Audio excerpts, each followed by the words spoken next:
Alors, est-ce que vous m'entendez là? Oui. Ah, bah voilà, on va faire comme ça alors. On va problème réglé. Hop. Eh ben, profitons de la qualité sonore retrouvée. Peut-être avant de laisser les étudiantes et les étudiants vous poser quelques questions, une première de ma part, est-ce que vous pouvez nous expliquer, puisque donc les membres du jury ont toutes et tous lu votre bande dessinée en version PDF, est-ce que vous pouvez peut-être nous expliquer comment est né cet album, donc l'Entaille, qui est votre première bande dessinée? La gestation a été longue, si je cru. Alors oui, c'est un album qui était un peu long à concevoir. En fait, je l'ai commencé quand j'étais étudiant aux Beaux-Arts d'Angoulême, enfin à l'école de l'image d'Angoulême. Donc c'était il y a presque 10 ans, enfin plus ou moins, quoi. C'était en 2012 ou 2013. Et à l'époque, en fait, je travaillais beaucoup sur le cinéma de genre. Enfin, je faisais en parallèle de mes études un mémoire en fait sur le cinéma de genre, enfin, les liens entre le cinéma de genre américain et la bande dessinée. Et cette bande dessinée, elle a un peu commencé comme une forme d'expérimentation en fait. J'essayais avec mes moyens de retranscrire ce que j'appréciais dans le cinéma en bande dessinée. Et du coup, j'ai commencé ça un peu de manière automatique, sans penser en faire un livre. En fait, c'était vraiment une petite histoire que j'avais commencé vraiment entre les cours et que je postais sur Internet et que je faisais en fanzine aussi. Et ça a vraiment été le point de départ. Et au fur et à mesure des pages, il y a vraiment un univers qui s'est dessiné. Et je me suis un peu, comment dire, au départ, j'ai vraiment construit le récit comme ça, de manière un peu automatique, comme un feuilleton. Et ça m'a un peu servi, je dis souvent, de bac à sable en fait, pour un peu aussi apprendre mon médium. Enfin, c'est la première fois que je faisais de la bande dessinée de manière aussi régulière et c'est plus ou moins le point de départ de la BD en fait. Enfin, vraiment le point de départ très très précoce. Et après, la bande dessinée, je l'ai vraiment fait en marge d'autres activités. Enfin, après, j'ai fait beaucoup d'illustrations. Je me suis plutôt consacré à l'illustration et la bande dessinée, c'était pareil, un peu ma cour de récréation quand j'avais le temps et je reprenais ce récit et je testais des choses, je testais des formes de narration, des formes de dessin. Et à un moment donné, on est arrivé il y a une forme qui a commencé à se dégager et c'est là où j'ai commencé vraiment un travail plus sérieux de compilation et de faire quelque chose du récit, de vraiment construire un récit qui serait publiable, qui serait dans des canons plus, plus éditable par un éditeur conventionnel et un peu sortir du côté fanzine. Je ne sais pas si c'est très clair ce que j'expliquais. Oui, c'est clair. Et vous avez utilisé le mot de feuilleton. Quand on lit votre bande dessinée, il y a quelque chose de très cinématographique.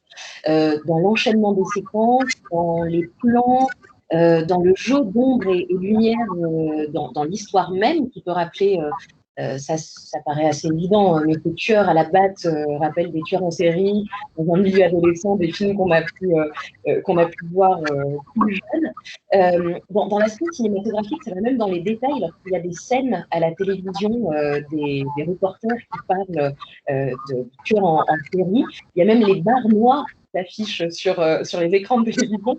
Est-ce que vous avez cherché consciemment, inconsciemment, à avoir quelque chose de cinématographique, même dans l'enchaînement des cases, où il n'y a pas de ligne blanche qui les sépare, dans le choix aussi de faire cette bande dessinée au crayon à papier. Et après, je laisserai bien sûr les étudiantes et les étudiants poser des questions, n'hésitez pas.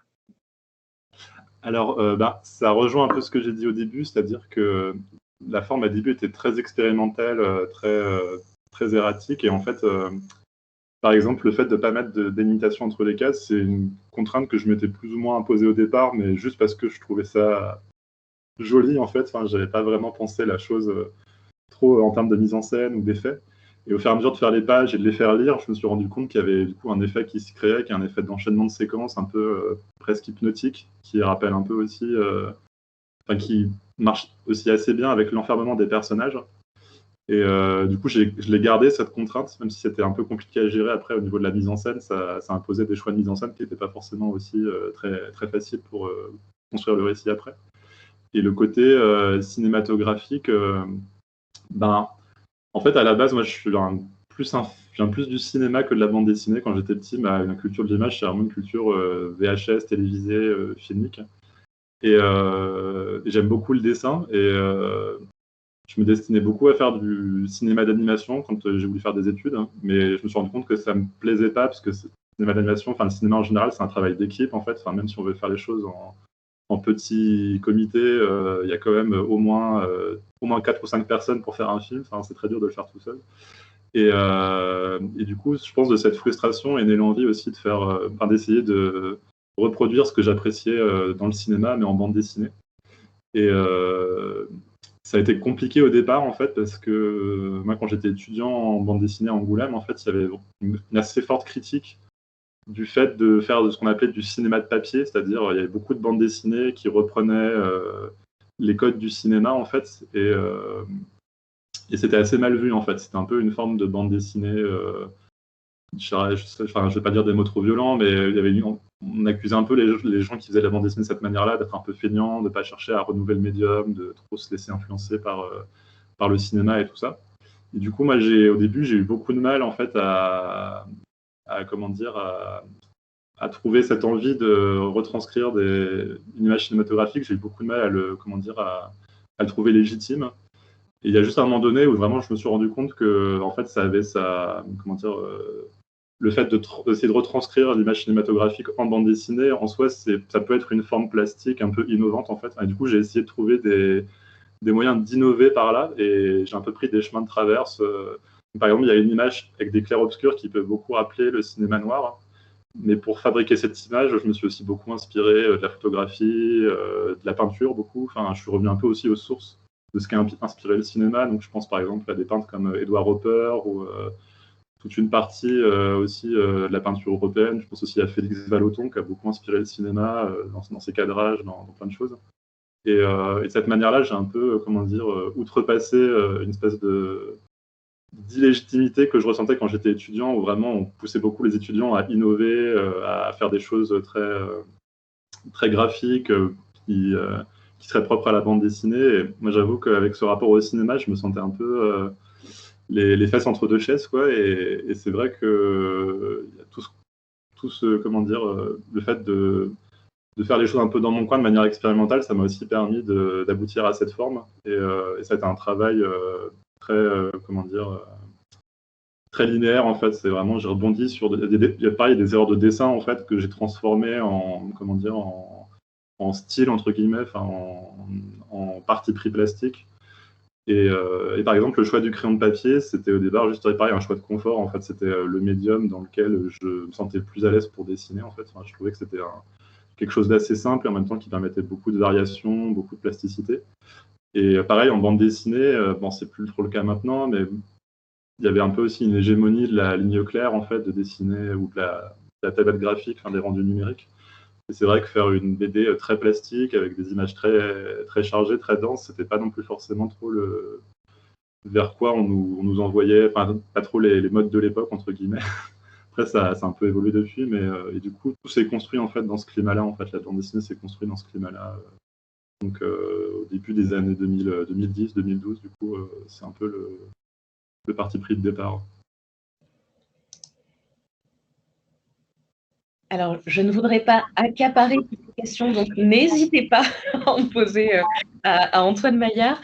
En attendant les questions des étudiantes et des étudiants, donc n'hésitez pas à lever la main pour vous signaler. Est-ce que vous pouvez nous dire pourquoi vous êtes intéressé à cette espèce de ville un peu imaginaire aux États-Unis, à cette ambiance glauque, horrible dès le début? Alors, tout de suite avec un tueur à la batte, et puis ensuite on découvre tout ce qu'il y a en arrière-plan derrière les images, alors plus ou moins lisses des maisons suivant les foyers où on se trouve, mais cette ambiance de station balnéaire qui est absolument pas idyllique. On est très rapidement confronté à l'horreur aussi sociale. Il n'y a pas que l'horreur dans la violence des meurtres qui sont commis, il y a une ambiance pesante, que ce soit aussi bien pour Paula que pour Daniel, avec deux types de foyers dysfonctionnels. Pourquoi vous, et même après des scènes parmi les étudiants, derrière les fêtes, il y a l'horreur des drogues, des viols collectifs qui se jouent. Pourquoi vous êtes intéressé, pourquoi vous êtes-vous intéressé à ce qu'il peut y avoir derrière ces images peut-être idylliques que l'on peut voir parfois dans d'autres œuvres sur des petites stations comme ça, balnéaires, des villes apparemment tranquilles aux États-Unis. Bah, cette envie, en fait, je pense déjà, elle vient de mes références cinématographiques. Enfin, quand j'étais adolescent, j'avais, pour plein de raisons, mais je suis un peu tombé Enfin, j'ai eu vraiment un amour du cinéma de genre assez tôt, en fait. J'aimais beaucoup regarder des films d'horreur. Faut aussi resituer le contexte. Comme moi, quand j'ai ma culture, du coup, un peu cinématographique, elle s'est construite un tout petit peu avant Internet. Je suis partie de la génération qui a vu Internet arriver. Du coup, moi, j'ai une culture un peu mixte, Internet et vidéoclub. Et dans les vidéoclubs, les films d'horreur, il y avait un côté très transgressif, en fait, à voir ces films. C'était un peu... on s'encanaillait à aller essayer de choper des films qui étaient interdits à notre... Moi, quand j'avais 14 ans, j'essayais de louer des films interdits aux moins de 16 ans, ou ce genre de choses. Enfin, il y avait un côté un peu transgressif. Mais du coup, à travers ça, je me suis créé une culture, sans me rendre compte, de cinéma de genre. Et j'aimais beaucoup des cinéastes comme John Carpenter, que j'aime toujours beaucoup. Je pense déjà, eux, dans leurs films, ils portent une forme de critique à travers le film de genre. Ils essayent vraiment de porter une critique sociale sur le modèle américain. Enfin, chez John Carpenter, il y a des films très connus sur ça. Je pense à Invasion Los Angeles ou même Halloween. Halloween, en fait, il y a quand même une grosse critique de la banlieue américaine, enfin, le côté oppressif de la banlieue américaine qui joue tout un rôle central dans l'intrigue. Et du coup, quand j'étais adolescent, il y avait toute une kyrielle de fiction américaine, un peu sur la fin de la génération X, enfin, de l'esthétique un peu de la génération X, donc des gens très inspirés par Greg Araki, par ce genre de choses. Et je crois que ça s'est rentré un peu en résonance avec ma propre expérience de l'adolescence. Enfin, moi, j'ai grandi, enfin, j'ai passé mon adolescence dans une ville de banlieue française un peu anonyme, quoi.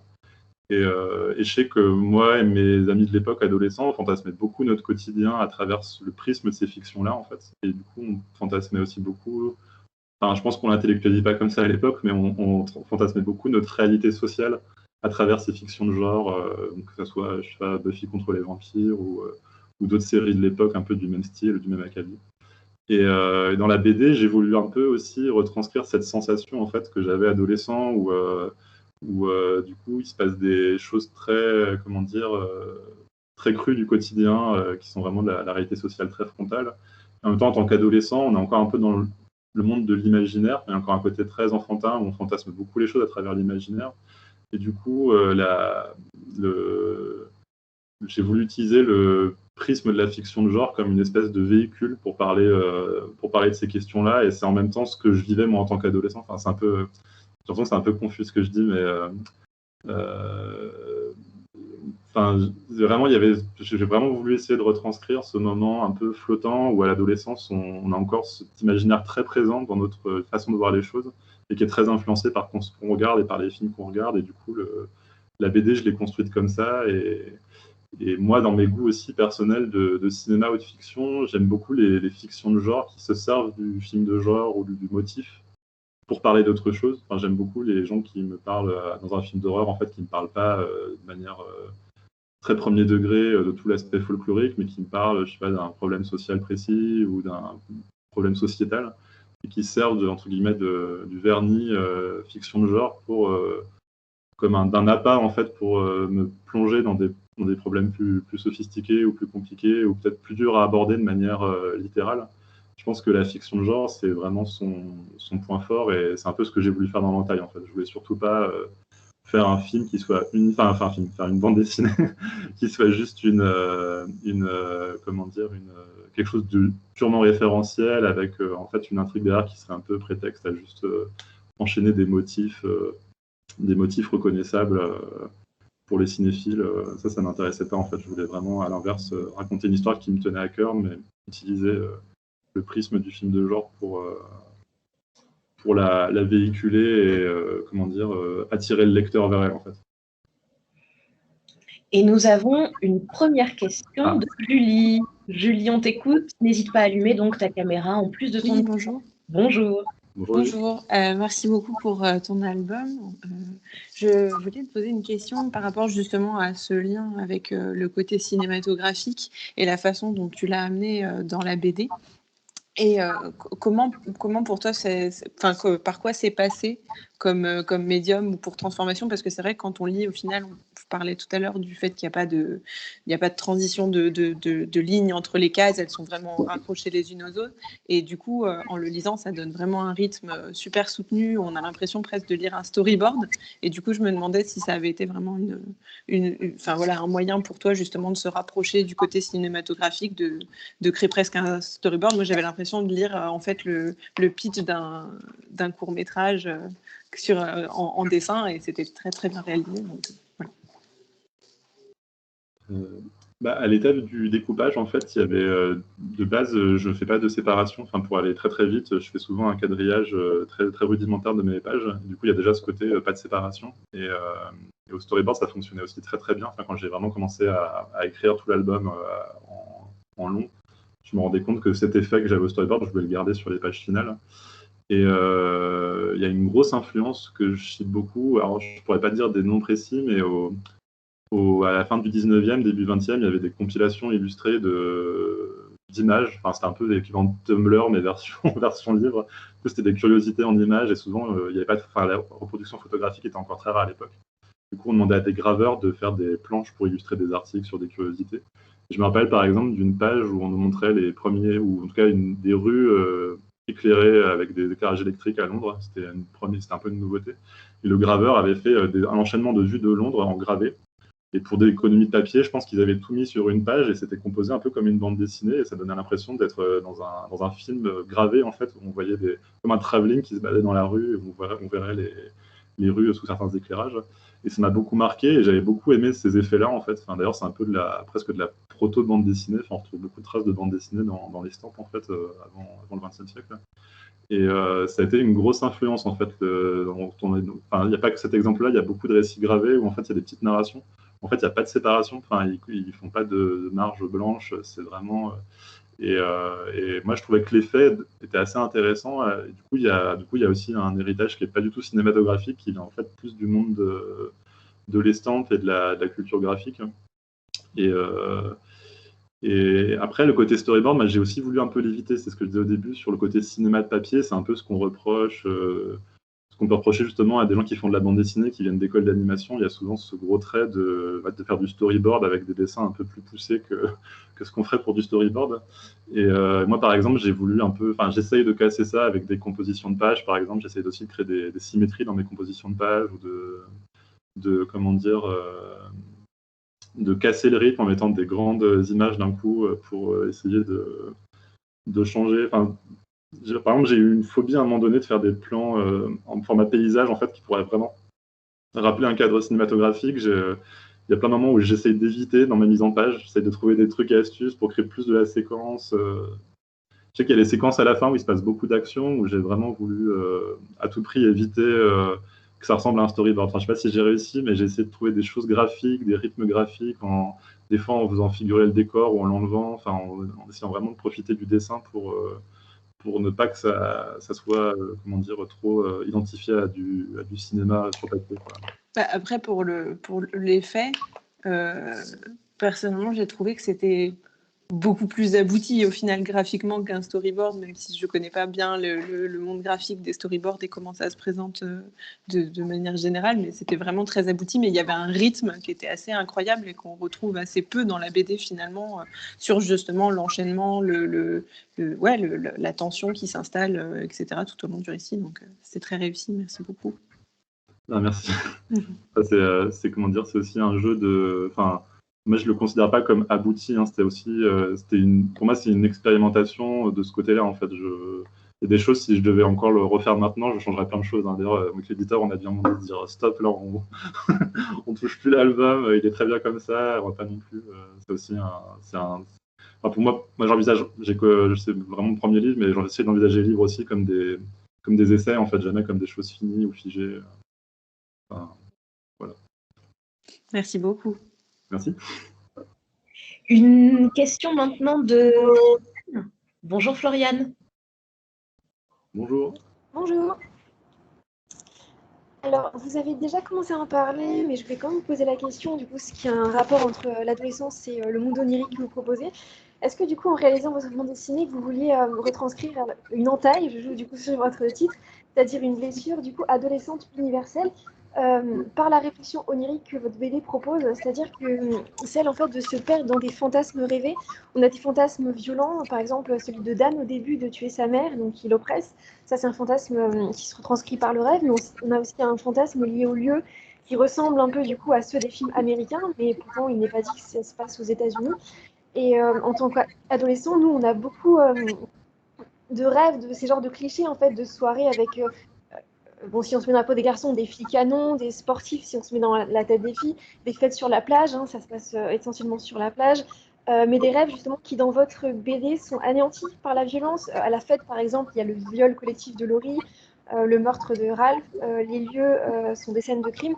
Donc, on a une violence dans bande dessinée qui se trouve, en fait, dans cette perte de repères entre soit nos propres rêves d'idéaux, ou plutôt ceux de l'époque où nous étions ados, et confrontés au réel, ils perdent cet idéal en fait de beauté qu'ils comportaient encore dans nos rêves. Je voulais savoir si c'est ce que vous vouliez retranscrire, une sorte d'entaille liée à une blessure adolescente universelle, liée à l'onirisme de votre bande dessinée. Je ne sais pas si c'est assez clair. Si, ouais, je comprends très bien. Alors, universel, je sais pas, parce que je pense que moi, j'ai une culture très occidentale, très française, et je pense que l'adolescence, elle a comment dire, plein de facettes à travers le globe, et l'adolescence, au final, c'est une construction très récente et très culturelle. Enfin, il y a presque un siècle, on ne parlait pas d'adolescence, c'est quelque chose qui n'existait pas.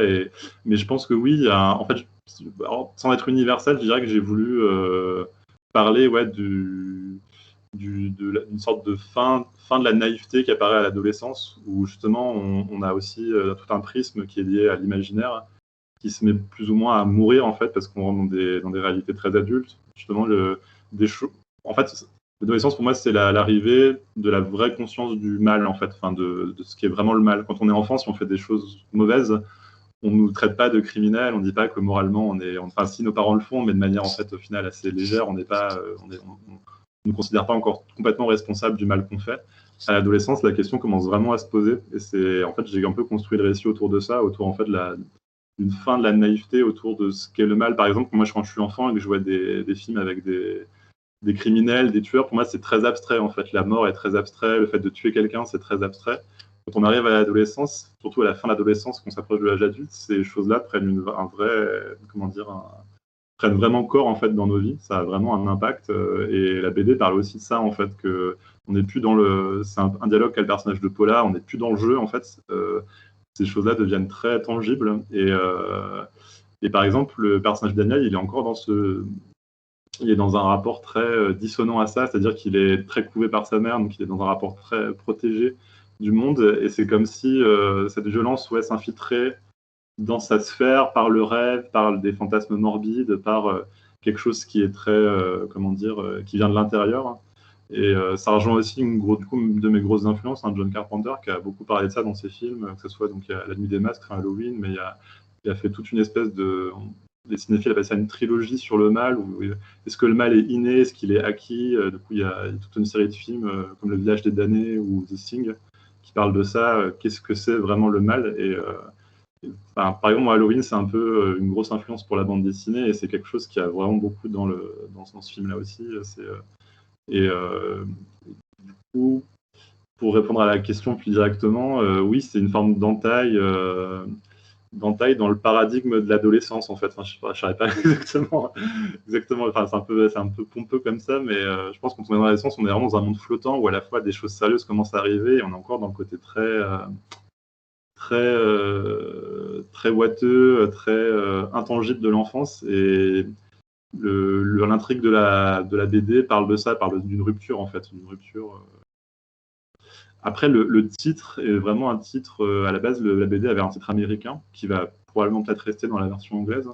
Et l'entaille, c'est aussi un titre qu'on a trouvé avec l'éditeur, qui est une forme de pas de côté, où en fait, il y a aussi une forme, pour le coup, un peu d'hommage à la France, dans le sens où en France, on a beaucoup des titres de films de genre qui sont traduits en français, mais vraiment adaptés. Dans le sens où on traduit très peu les films français ont rarement les traductions françaises des titres de films américains ont rarement la traduction littérale. En général, on l'adapte. On fait une forme plus poétique. Je pense à Les Griffes de la Nuit, par exemple. C'est un exemple hyper connu. Donc, c'est pas ça n'a rien à voir avec le titre original du film de Wes Craven, mais on l'a rendu plus poétique pour le public français. Ou Boulevard de la Mort, là, le film de Quentin Tarantino, c'est un titre qui est uniquement pour la France. Et du coup, l'entaille, c'était aussi... on a repris cette tradition et on a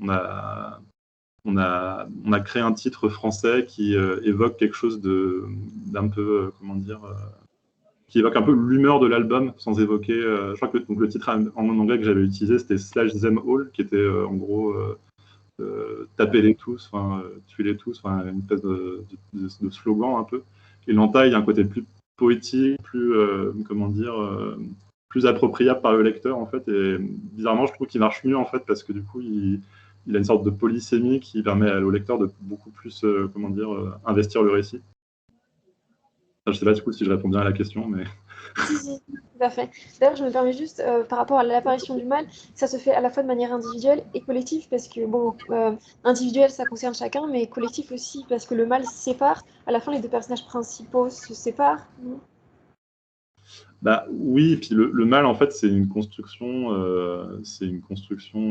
comment dire, enfin, c'est une construction politique et sociale, en fait, le mal. Enfin, on n'a pas, enfin, selon les... Après, je suis pas, c'est pas mon domaine de spécialité, mais moi, j'ai cette vision-là, en fait, que le mal, c'est très inhérent à une vision qu'on a sur la société.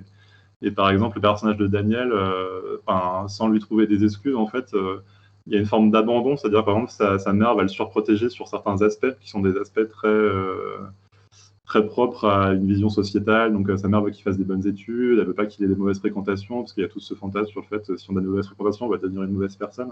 Et au final, on se rend compte que c'est tout l'inverse, en fait, que les personnes qui tiennent vraiment à lui, c'est justement ces mauvaises fréquentations, et que, au final, le fait qu'il devienne, qu'il fasse des choses répréhensibles, en tout cas, d'une certaine manière antisociales, ça peut venir aussi de lui-même. On ne choisit pas. Il y a des choses dans la vie qu'on ne choisit pas. Et lui, par exemple, il a cette espèce de condition en fait où il a des pulsions.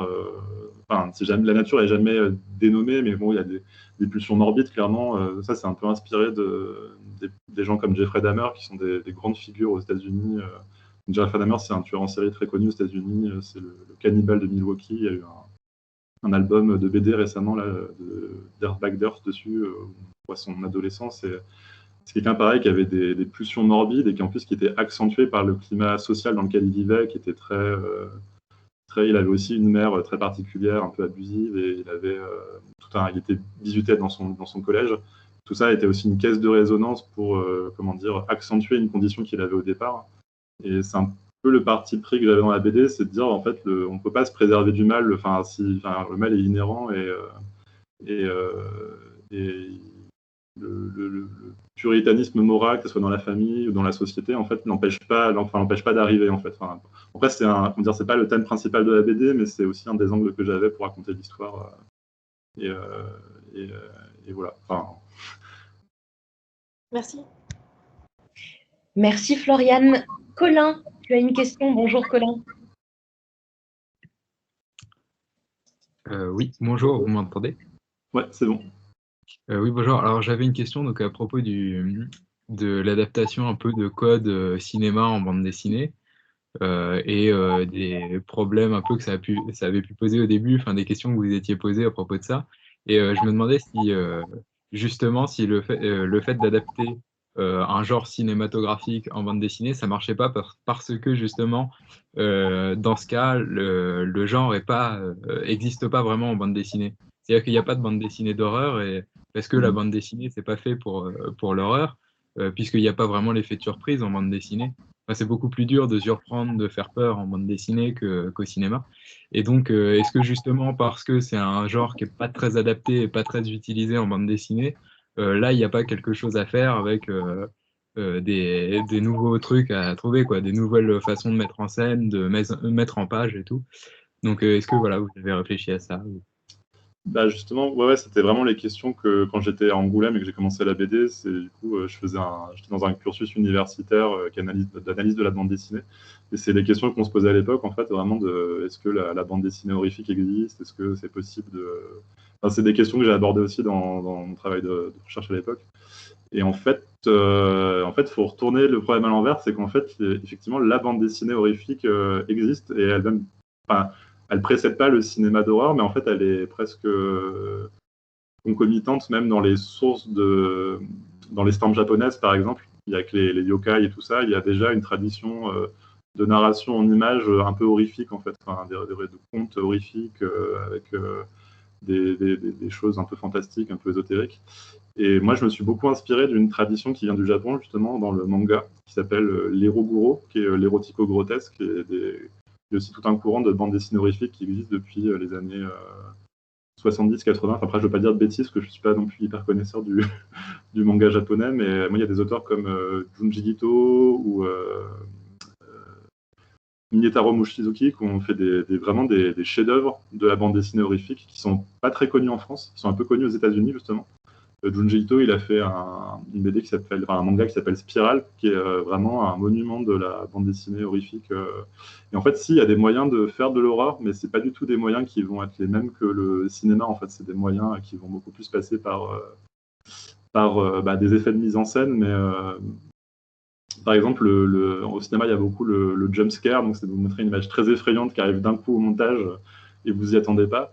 En BD, ça, c'est pas possible. En BD, ça va peut-être une construction au niveau de l'intrigue, au niveau. On va être beaucoup dans les mêmes constructions que dans la littérature horrifique, en fait. Dans la littérature comme ce que faisait Edgar Allan Poe ou Lovecraft, en fait, on va être dans des espèces de montées, d'ambiance, beaucoup d'ambiance. C'est-à-dire qu'il y a vraiment quand vous regardez de la bande dessinée horrifique, je pense aussi aux États-Unis, il y a eu ce qu'on appelait les EC Comics, qui sont des bandes dessinées pareil d'horreur.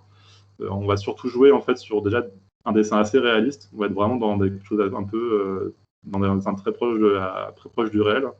Et on va vraiment être sur des codes d'ambiance en fait. Et l'intrigue va beaucoup jouer en fait. Les systèmes dans l'intrigue vont beaucoup jouer. Par exemple, Spiral, en fait, c'est une ville qui est maudite par le motif de la spirale. Du coup, par exemple, il y a des gens qui commencent à avoir des carcasses, des coquilles des cerveaux qui leur poussent dans le dos. Donc, il y a une spirale qui se forme et qui peu à peu les transforme en escargot.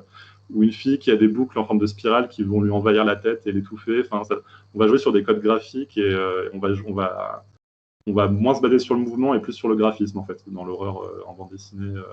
Mais c'est vrai que c'est pas très connu, en fait, l'horreur en bande dessinée, surtout en France, c'est pas hyper mis en avant, et pourtant, il y a vraiment un patrimoine, en fait, que ce soit plutôt au Japon et aux États-Unis, mais particulièrement au Japon, en fait. Je pense aussi, non, c'est pas vraiment de l'horreur, mais du coup, il y a, comment il s'appelle, Mizuki, qui est du coup un grand mangaka japonais qui nous a quittés il y a pas très longtemps, qui a remis au goût du jour les yokai, donc qui sont les esprits japonais. Quand vous lisez sa série Kitaro le repoussant, il y a vraiment un petit côté horrifique, en fait. Il y a un petit côté fiction de genre où c'est des personnes qui se font hanter par des yokai avec des histoires un peu ésotériques, bon, très humoristiques aussi, mais en fait, l'horreur existe vraiment, enfin, l'épouvante ou les genres qu'on associe aux films de genre américains existent déjà en bande dessinée, en fait. Enfin, il y a vraiment toute une tradition qui existe là-dedans. Et il y avait un autre manga qui m'a beaucoup inspiré, du coup, c'est Dragonette de Miyetaro Mushizuki, où c'est vraiment une bande dessinée dont l'horreur se base uniquement sur l'ambiance, qui parle aussi d'adolescents. Du coup, c'est des adolescents qui sont bloqués dans le Shinkansen, le TGV japonais, après l'éruption du mont Fuji. Et du coup, ils évoluent dans un monde post-apocalyptique où il se passe plein de choses un peu glauques, assez terre à terre. En fait, il ne se passe pas trop de choses ésotériques.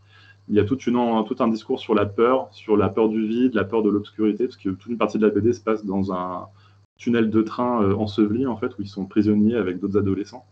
Et j'aime beaucoup cette BD. Je trouve que c'est un peu aussi pareil, un chef-d'œuvre oublié de la bande dessinée horrifique. Et il y a vraiment des pages effrayantes où juste des personnages observent l'obscurité, donc vous voyez juste des aplats de noir, mais c'est amené dans l'intrigue et ça devient vraiment, quand on est pris dans le flux de la lecture, ça devient, vraiment anxiogène.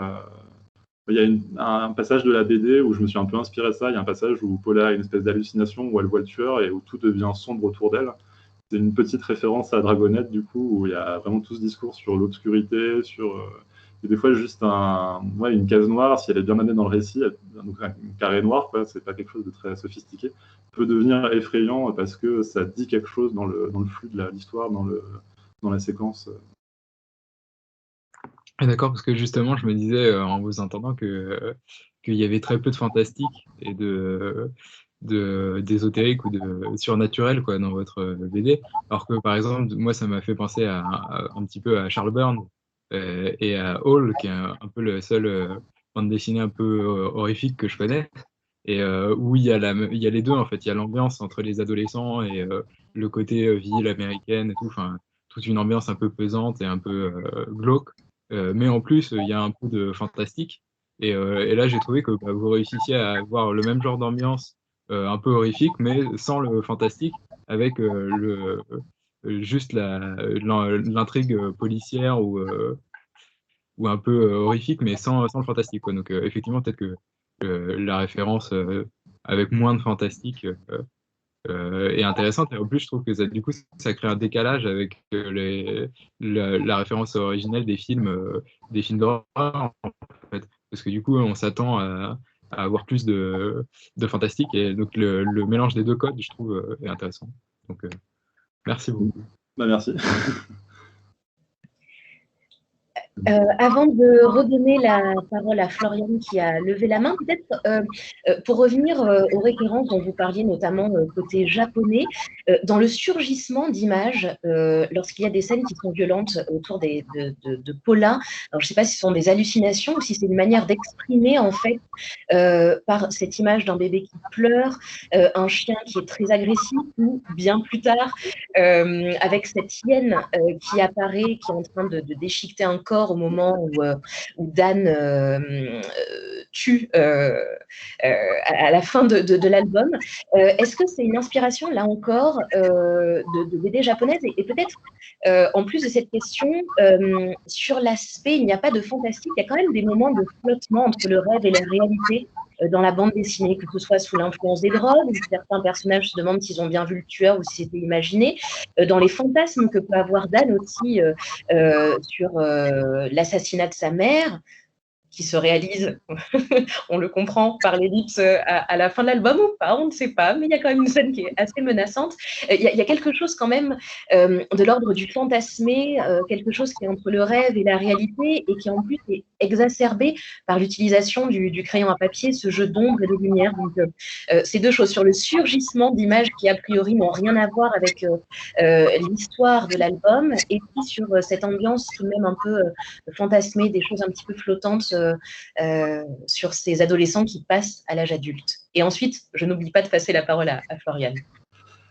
Alors oui, sur le côté surgissant, donc alors le bébé et le chien, on en a beaucoup parlé, hein, cette branche qui a beaucoup marqué. En fait, pour le coup, c'est assez bien joué, ouais, c'est vraiment une inspiration qui est issue du manga. Alors c'est quelque chose que j'ai testé dans l'album, je ne sais pas si ça fonctionne, donc c'est un peu il y a des lecteurs qui me disaient que ça fonctionnait, qui comprenaient le modus operandi, d'autres qui limite ça les sortait de l'album, ils disaient c'est un peu incohérent pour moi. C'est beaucoup inspiré par les mangas de alors j'ai un trou.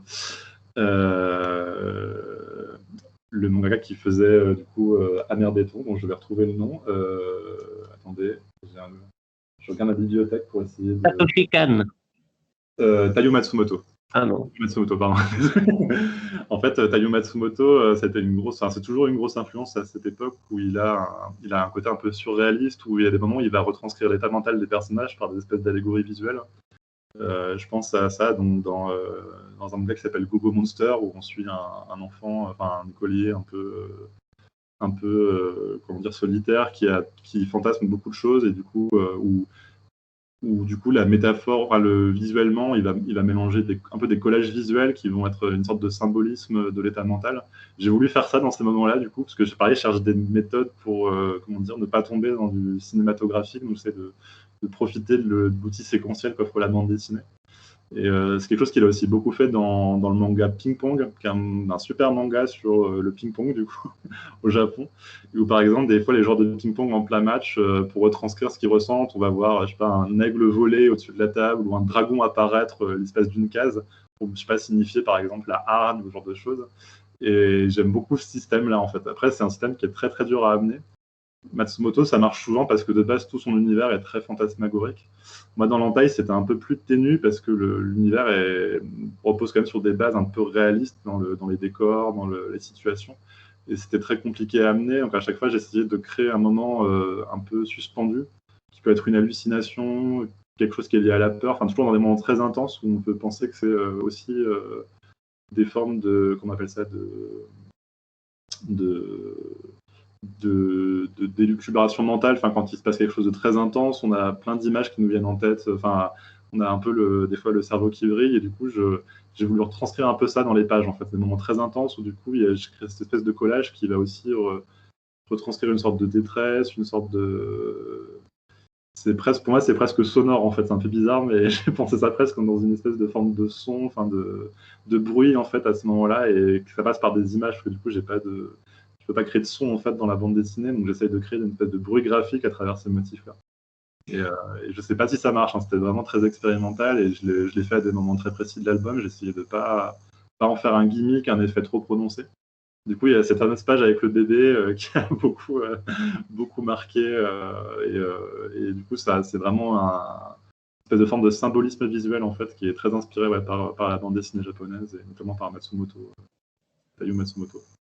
Et c'est vrai que l'aspect sonore est d'autant plus évident qu'il y a quelque chose du cri étouffé. Oui, voilà, Avec le bébé, avec ce chien qui hurle, enfin, ça fait résonner alors que c'est une case et qu'on n'entend pas ces cris.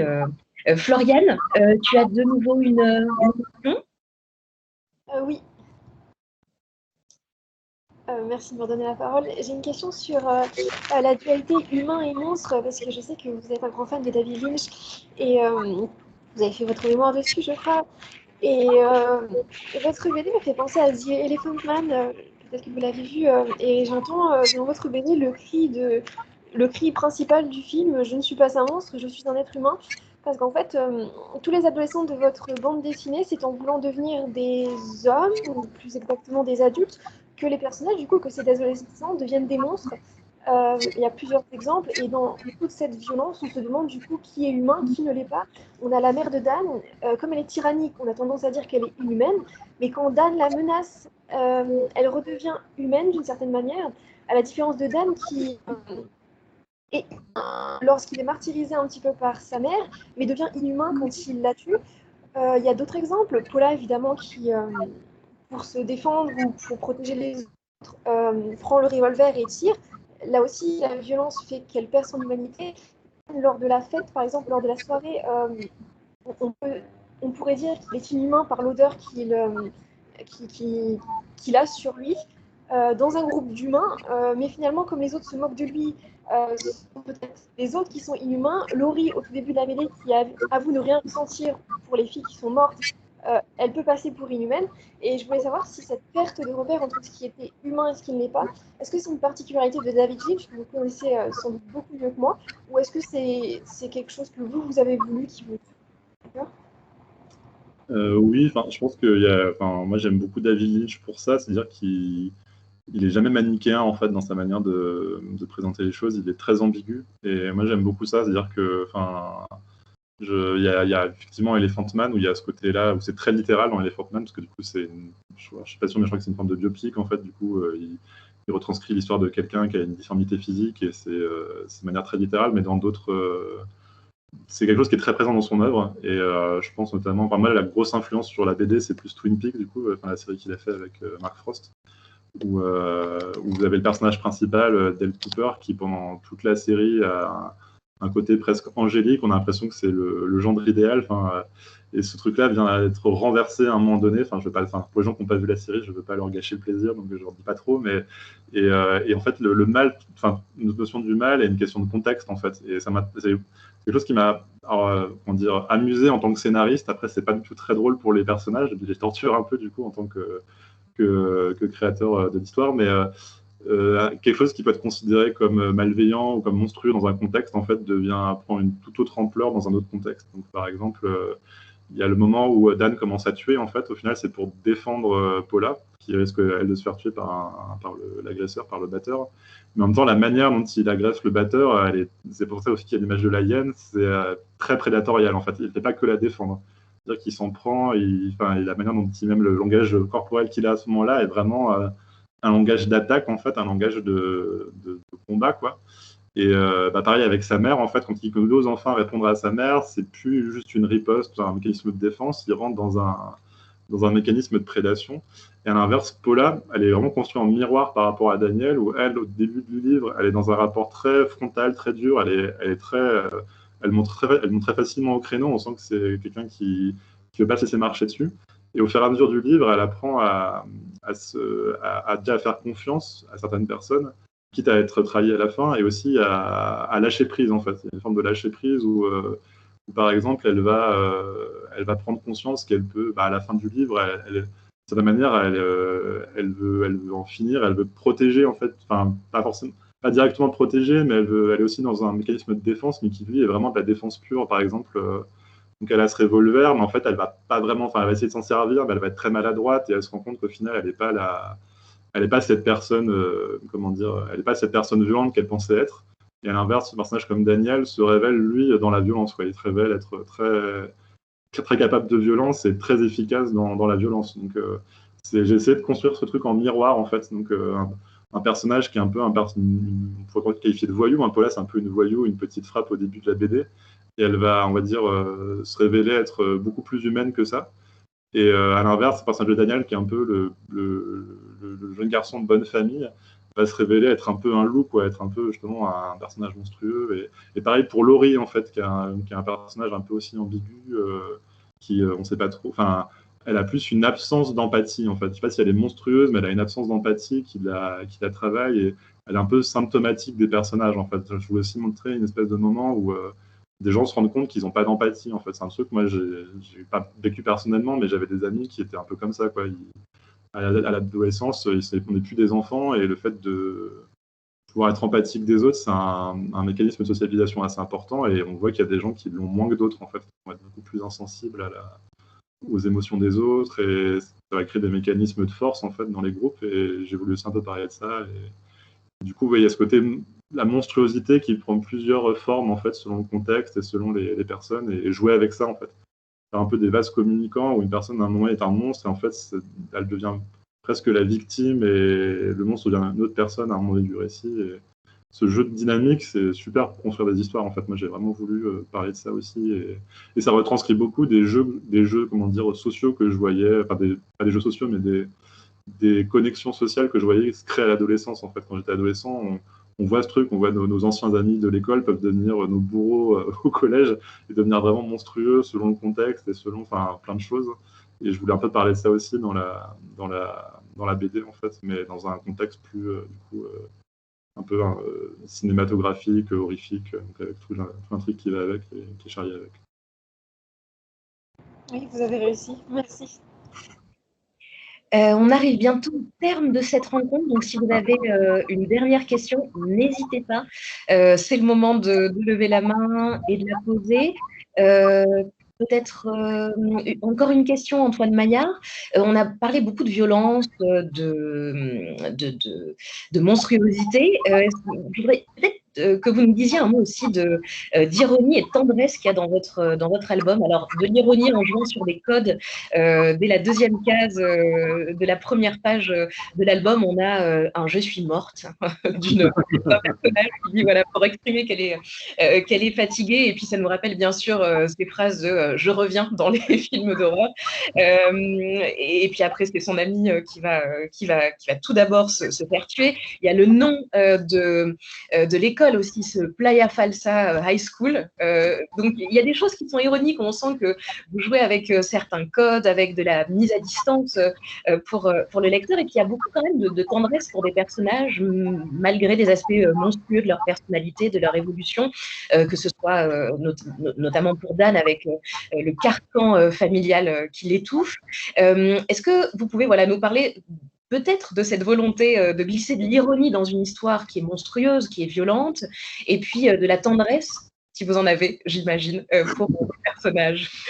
Bah oui, c'est un peu, surtout quand on fait une histoire, on peut pas être, comment dire, faut qu'on aime nos personnages. C'est un peu un lieu commun de dire ça, mais on leur fait subir des choses parfois horribles, mais il y a une forme d'identification qui se crée en fait quand on écrit des personnages. Et du coup, moi, je voulais aussi reproduire que malgré tout, même si c'est des personnages qui se comprennent pas et qui sont voués à se séparer à la fin de l'histoire, il y a quelque chose qui les lie à un moment donné, et même si c'est très momentané, c'est des vrais, comment dire, c'est un vrai lien. Et je voulais montrer un peu cette la tendresse et tous ces liens qui peuvent se créer, même s'ils sont très fragiles. Il y a une forme de fragilité dans ces liens, et du coup, tout l'horreur autour devient un peu aussi un écrin pour ça, pour ces moments un peu plus légers, un peu plus drôles. Il y a des passages là où ils achètent de l'alcool comment dire, en fraudant avec un faux permis de conduire, enfin, qui est un peu aussi un motif très connu des films pour adolescents. Et j'ai essayé de créer des moments aussi de soupape, parce que si c'est que de l'horreur tout le temps, c'est pas, comment dire, c'est pas intéressant. Et moi, en fait, par exemple, je suis pas un fan très littéral des films d'horreur. C'est-à-dire que moi, ce qui m'intéresse dans les films d'horreur, souvent, c'est les 30 premières minutes. C'est vraiment les scènes d'exposition où, justement, il n'y a pas encore l'horreur. Parce que c'est des scènes qui vont être très travaillées, souvent, quand le réalisateur est bon, ou la réalisatrice, ils vont... ces 30 premières minutes vont être très, très, très détaillées, très riches, très généreuses avec le spectateur, justement, dans des scènes de tendresse ou de vie quotidienne, parce qu'il faut qu'on s'identifie aux personnages et qu'on ait peur pour eux après. Et j'aime beaucoup ça dans les bons films d'horreur. Les premières minutes sont assez chouettes parce qu'elles sont très très denses, très généreuses, beaucoup plus que dans d'autres films des fois. Et moi j'ai un modèle un peu pour ça. Moi j'aime beaucoup Greg Araki, du coup, qui est un réalisateur qui a été très inspiré par David Lynch et par le cinéma de genre d'exploitation, les films de série Z, et qui arrive à créer des films qui parlent de sujets mais vraiment sordides, mais qui en même temps arrivent à glisser beaucoup de tendresse, beaucoup de grotesque dedans. Je pense à des films comme Mysterious Skin, qui est une grosse influence sur la BD aussi, qui parle vraiment de choses assez... Enfin, je ne parle pas trop du film pour les gens qui ne l'ont pas vu, mais qui arrive à parler qui utilise un décorum un peu fantastique, un peu grotesque, hein, vraiment, et qui parle d'un sujet, mais vraiment très, très compliqué à aborder au cinéma, surtout dans un film mainstream. Et c'est un peu mon modèle du genre, en fait. Il arrive vraiment à manœuvrer manœuvrer les deux, quoi. Quelque chose de très sérieux et de très dur et très profond, avec parfois des moments très grotesques, très drôles, très tendres avec ses personnages. C'est un peu un modèle du genre pour ça. Enfin, moi, j'aime beaucoup ce qu'il fait. Enfin, j'aime beaucoup cette espèce de mélange qu'il arrive à créer dans certains de ses films. Et j'ai un peu essayé d'avoir ça dans la bande dessinée. Je pense aussi, on l'a pas trop abordé, on a beaucoup parlé de films, mais moi, une grosse influence, c'est Daniel Close, qui, en fait, dans toutes ses BD, il y a ça, en fait. Il y a un côté très sérieux, très terre à terre, et en même temps, il y a un côté complètement exubérant, tendre, avec ses personnages. Je pense à Ghost World, en fait, où il y a vraiment, on sent qu'il aime beaucoup ces deux personnages féminins, et en même temps, il leur fait vivre des choses un peu, dures, et c'est pareil, c'est une vraie source d'inspiration pour l'album, et j'aurais presque aimé mettre plus de scènes, justement, qui sont de l'ordre de la tendresse, qui habitent plus ce domaine-là. Après, on ne peut pas faire non plus des albums d'une taille trop importante, mais j'ai essayé d'en mettre autant que possible, parce que je pense que c'est ça qui fait aussi toute la saveur de l'album, en fait. Enfin, pour moi, l'horreur est une forme de décorum, en fait. C'est une forme d'écrin, et ce genre de scènes sont beaucoup plus importantes, en fait. C'est là où on va vraiment s'identifier au personnage, on va d'une certaine manière aussi être ressentir ce qu'ils ressentent, mais aussi dans le positif. Enfin, voilà. Et c'est vrai, alors c'est pas pour rebondir sur la référence à Daniel Close dont vous parlez, sur la sensibilité pour capter certains moments, que ce soit l'éveil amoureux, que ce soit ces moments d'attente aussi entre amis, c'est des motifs aussi qui reviennent assez souvent, on t'attend, quand viens-tu, mais tu n'es pas au courant d'une soirée. Enfin, il y a des choses comme ça de ces moments d'attente dans la vie adolescente, dans les moments sociaux, avec les difficultés aussi que ça engendre, qu'on ressent, et c'est vrai que ça fait aussi écho à l'univers de Daniel Close, avec parfois ces ambiances aussi de ville américaine, où je le répète, tout n'est pas rose. C'est un truc, c'est quelque chose que j'ai dit dans quelques interviews, c'est en fait la bande dessinée, quand je l'ai publiée au début, en fait, j'avais pas trop une idée d'intrigue au départ, et en fait, je faisais une espèce de longue situation d'exposition, et on a dû, avec l'éditeur, on a retravaillé vraiment tout le début de l'album, on a enlevé plein de choses, parce que sinon j'avais vraiment 20 pages où c'est juste des adolescents qui discutent, qui sortent, qui se racontent des ragots. Alors on a un peu coupé quand même pour pas que ça soit trop ennuyant au début du livre, s'il se passe rien. Après, il y a une partie des lecteurs qui vont lâcher l'affaire, mais moi j'adore ça, en fait. Moi, je peux voir des films vraiment où les personnages discutent pendant des heures, où il se passe rien, ça peut me fasciner. Enfin, vraiment, c'est quelque chose que moi j'adore ça, en fait. Mais je sais vraiment, l'horreur, c'est une sorte, pour moi, c'est vrai, c'est une écrin, c'est un véhicule aussi toute la patine film de genre, en fait, est une forme de véhicule pour ça, en fait, pour montrer d'autres moments peut-être plus introspectifs, plus quotidiens, et ça m'intéresse beaucoup plus. Ouais. Et la toute dernière question revient à Floriane. Encore. Floriane. C'est beaucoup d'honneur. C'est une question assez interprétative, mais d'ailleurs, je vais encore jouer sur votre titre. Mais est-ce que pour vous, du coup, l'art aurait le pouvoir de l'entaille? Parce que, en fait, le titre, du coup, est au singulier. On a l'entaille, mais finalement, c'est une entaille qui est née de plusieurs entailles. Parce que vous êtes inspiré du cinéma, de la photo, et en fait, l'entaille, ça résonne comme le résultat de votre intertextualité. Du coup, je vous demande, est-ce que pour vous, l'art a le pouvoir de l'entaille, c'est-à-dire qu'il marque profondément? Je pense que normalement, oui. Enfin, je pense que le but d'une œuvre d'art, c'est de ne pas laisser indifférent. En fait. Après, moi, je ne sais pas si c'est une œuvre. Moi, c'est un livre. Hein, je ne sais pas si c'est si c'est de l'art à proprement parler. Mais je pense que dès qu'il y a la volonté de produire quelque chose, que ce soit un livre, une musique, c'est de ne pas laisser indifférent. En fait, je pense qu'il y a de pire, c'est que l'objet en lui-même ne provoque rien. Donc, d'une certaine manière, oui, je pense que toute velléité créatrice a la volonté de marquer, donc de potentiellement être une entaille. Et c'est vrai que, par exemple, dans le livre, il n'y a pas trop de dimension méta, en fait. Les adolescents ne sont pas trop créateurs, quoi. Il n'y a aucun qui fait de la musique, qui écrit des trucs. Des fois, on voit ça dans les films pour adolescents, ou même les bandes dessinées pour adolescents. Il y a le côté mais un peu métatextuel, où des personnages vont être créateurs eux-mêmes, soit écrire un livre, soit faire de la photo. Il y a ça chez Daniel Close, par exemple, où un des personnages a un peu des velléités d'artiste, hein, dans Ghost World. Et moi, je ne l'ai pas mis dans le... Enfin, après, je ne voulais pas surcharger mon livre avec du trop signifiant aussi. Mais je pense de base, plus généralement, moi, si je devais dire ça, je dirais oui que quand on fait une œuvre artistique, on cherche forcément à, d'une certaine manière, marquer. Et des fois aussi rompre avec ce qui a été fait avant. Enfin, il y a aussi une forme de rupture. Donc oui, une entaille, ça peut être un mot qui signifie ça, oui. Après, on sort du contexte du livre. Je pense qu'on est plus sur un discours plus général sur la création. C'est plus une opinion personnelle là, qui n'est pas forcément liée au livre. Et du coup, tout en restant dans votre création, est-ce que vos futurs BD seront également en noir et blanc dans le but de marquer, de proposer quelque chose de nouveau, ou vous pensez réaliser peut-être plus tard quelque chose en couleur? Je pense que ça sera en couleur le prochain album. Là, vraiment, le noir et blanc, il s'est imposé. Alors, c'était très compliqué à imposer à d'autres personnes, notamment à des éditeurs. Enfin, quand on a vu, c'était complètement OK pour le faire, mais j'ai eu d'autres retours où c'est compliqué de faire du noir et blanc en bande dessinée aujourd'hui, à part si on fait du manga ou des choses de niche très particulières. Et le noir et blanc, c'est juste que c'était la facture, la plastique que je trouvais la plus appropriée pour parler de mon récit.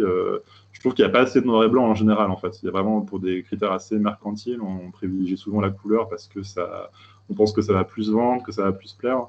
Mais je trouve que dans le noir et blanc, il y a plein de choses qu'on peut dire. Il y a toute une expressivité qui est pas encore assez explorée. Je pense qu'on peut encore faire de nouvelles choses, plein de formes particulières avec le noir et blanc. Et moi, quand j'ai commencé au crayon de papier à faire des choses, je trouvais juste que ça suffisait. En fait, je pense que rajouter de la couleur, on va rajouter une couche supplémentaire qui n'aurait pas forcément été nécessaire et qui aurait été surtout décorative. Après, je sais que ça a frustré beaucoup de gens parce que la couverture est en couleur, donc on s'attend à avoir un peu le même plastique que la couverture dans la bande dessinée. Mais encore une fois, c'est vraiment là, ça a été un choix vraiment très, très mûri et je ne voyais pas la bande dessinée autrement. Enfin, vraiment, je voulais aller au fond de cette écriture en noir et blanc. Il y a un autre album d'Annie Close qui m'a beaucoup influencé, qui s'appelle David Boring, où j'aime vraiment beaucoup qui est pareil, très influencé par le film noir américain, par la peinture américaine. Et ça a été un peu au départ une des matrices de l'album et je trouvais que le rendu était génial, quoi. Moi, j'aimais beaucoup le rendu. Justement, les effets de lumière sont beaucoup plus mis en valeur quand il n'y a pas de couleur, en fait. On voit beaucoup plus la lumière, on voit beaucoup plus les volumes. Moi, je voulais vraiment privilégier ce langage-là dans la bande dessinée, donc le noir et blanc, c'est vraiment... Enfin, le noir et blanc, en tout cas le monochrome, c'est vraiment imposé comme une forme plastique évidente. Enfin, vraiment, il n'y a pas de question là-dessus. Merci beaucoup.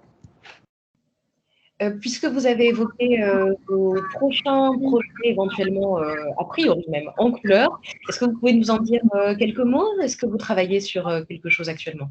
Alors, c'est vraiment au balbutiement. Là, j'étais un peu mauvais élève. Là, j'ai un peu laissé du temps après la sortie de l'album. Du coup, en fait, là, j'écris plusieurs pistes d'histoire. J'ai un peu des pistes différentes, mais après, je suis un peu...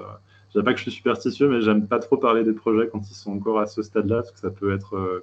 Enfin, j'ai besoin de garder ça pour moi un certain temps avant d'en parler. Donc, pour l'instant, je je suis encore dans une période de friche où je vois vers où je peux aller. Parce que je pense que d'autres gens ont dû vous le dire, d'autres auteurs, peut-être dans le prix ou même dans d'autres interviews, ont dû vous le dire.